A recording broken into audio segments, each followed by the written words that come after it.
Welcome to Penrose Learning, where we make understanding easy.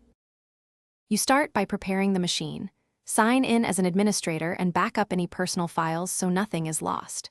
Once done, disable OneDrive sync and unlink any paired devices. This prevents accidental file removal.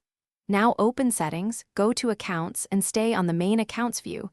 That's where Windows lists your Microsoft account and the controls to change it. Make sure you know the Microsoft password.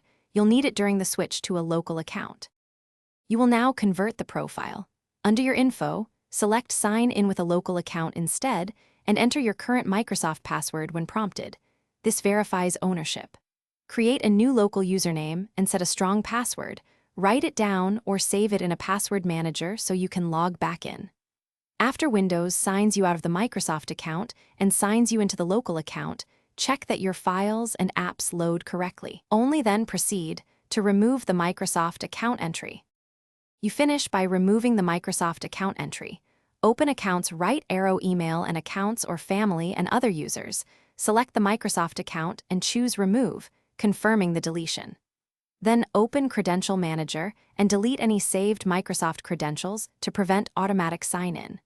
Restart the PC to apply changes and test the local account login. If something goes wrong, make sure to reboot into safe mode and retry removal. Or use another admin account to delete the Microsoft profile folder and user from settings. Thanks for watching. If this was helpful, leave a like and consider subscribing. See you next time.